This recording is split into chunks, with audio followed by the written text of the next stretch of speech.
What is going on, everyone? Welcome back to another quick YouTube video. I know I haven't posted in a while. I was meant to post yesterday, but sometimes I just don't get to post 3 times a week as I'm busy. So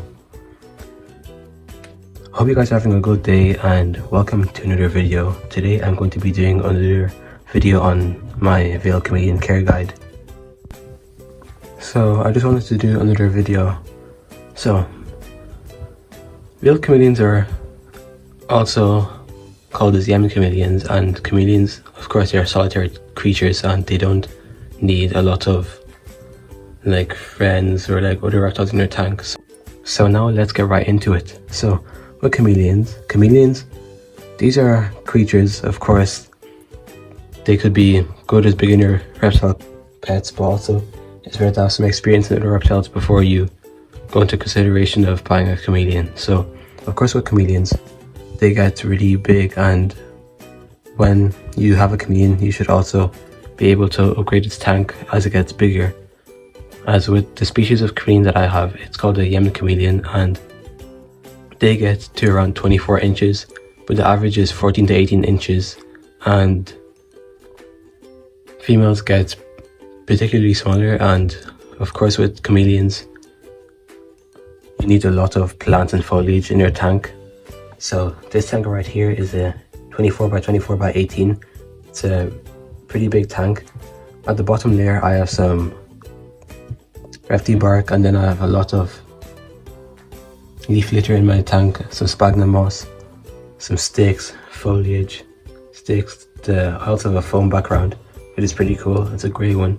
And then I also have a live ficus tree in here, which is the plant here.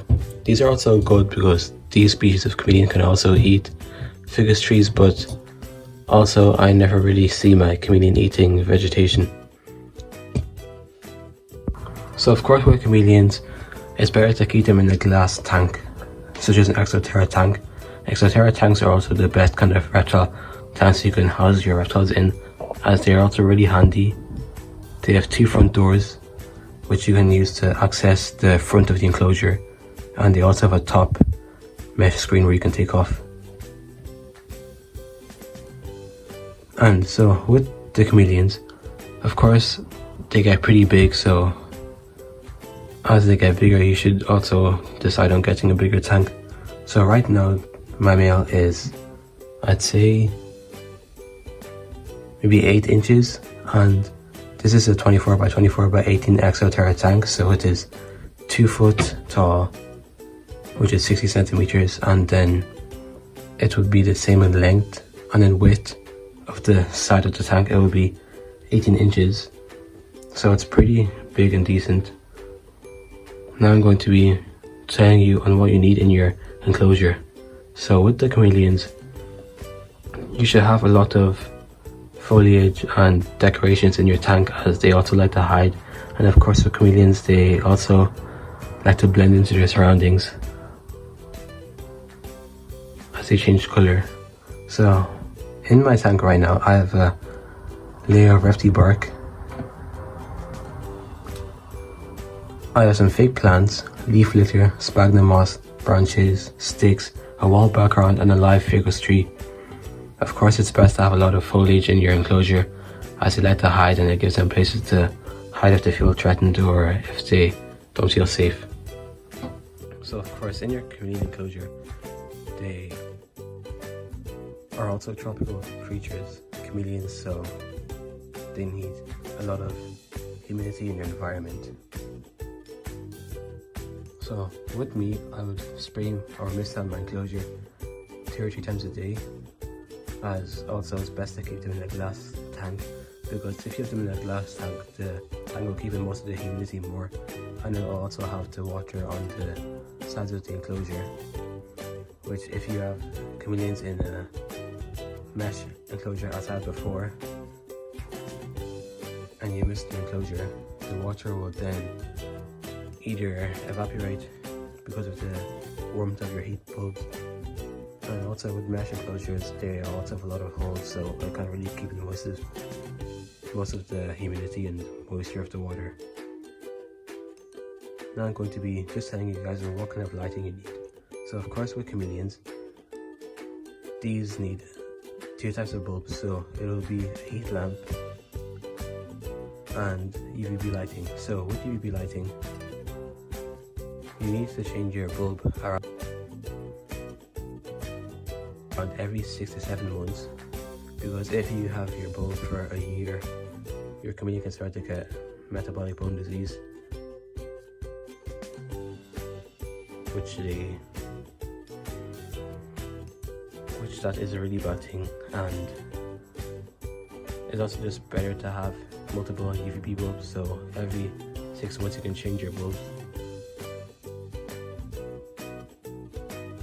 So with your heat lamps, you should also have heat lamps that aren't too hot and aren't too cold. So the one up here that I have, which is shining down now, that is around 60 or 70 watt, and my chameleon likes to bask inside the enclosure on the branch right here.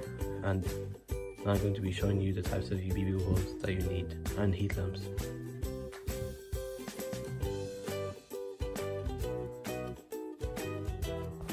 Now I wanted to go through you guys on feeding. So with chameleons, of course, chameleons, they like to eat a lot, and of course everyone knows that chameleons, they hunt with their tongue. So once they find a piece of food, they will use your tongue to catch it. And chameleons also have one of the fastest accuracy and the best accuracy, so they'll catch it in every angle. And a cool fact is that a chameleon's tongue is the same length as its body, so just pretty cool but creepy at the same time.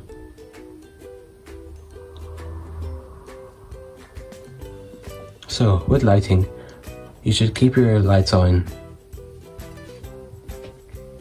for about 16 to 18 hours a day, or 12 to 14 hours. So during the day, and of course in the evening, you should turn off your lighting so your chameleon has to sleep, because if your lighting is also on during the night, this will also cause a lot of stress for your chameleon and it won't be able to sleep during the night. Or also another good thing you can do is that during the night you could also buy it's a night infrared heat bulb, so it's a blue heat lamp, but it's for the night, so it's not bright, but it just gives warmth to your enclosure. But what I do is that I would place a heat mat around my chameleon enclosure, and then it will also bring heat through the glass and into the enclosure, which is just a better maybe way of giving your chameleon heat at the night. So now I just wanted to go through you guys on housing. So this is really important, so make sure to listen. So of course with chameleons, when they're born, they're really small, and suppose if you're a breeding chameleon keeper or someone who breeds chameleons and then keeps them, make sure to keep this in mind, is that with chameleons, when you're babies and you want to keep your babies together, you would need a really big enclosure, because with babies you can keep your babies together because they just hatch from their eggs and they're really small and they won't really do much aggression towards each other. And the cool thing is that you can keep babies together. You can even keep 40 baby chameleons in an enclosure, but you need a pretty big decent enclosure for your chameleons. And of course as they get bigger, you should also move them into separate enclosures, because these are solitary creatures and they don't like being housed with other chameleons. And of course never house two males together, because they can also sort of fight and they'll get puffed up and angry and they'll get really aggressive towards each other. So it's just best to have a big enclosure for your chameleon, and you should also keep your chameleons separate in your enclosure. Of course, I know it would be nicer for your chameleon to have its own heating for himself rather than to share with another chameleon, so that was just something to keep in mind.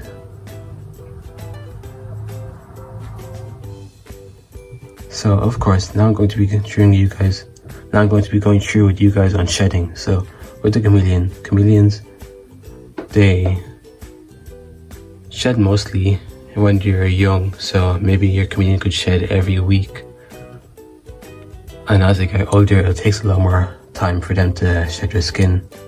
But my chameleon's recent shed was, I think, 2 or 3 weeks ago, and He's got a bit bigger, but not a lot. And of course, when your chameleon is going into shedding, its skin will turn really pale, sometimes even white. So don't be alarmed, because this is just a natural procedure that happens with reptiles. Of course, every reptile, or most reptiles, shed, which means they grow out of their old skin and they get newer skin, and they will also grow bigger. And also, when your chameleon is shedding, you should also make sure to have its enclosure misted a lot.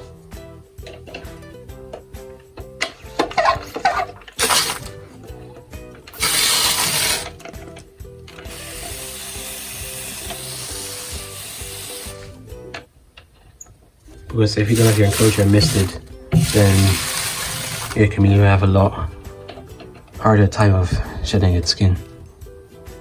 Because the humidity in the enclosure will also give the chameleon better rate of it shedding better and shedding faster.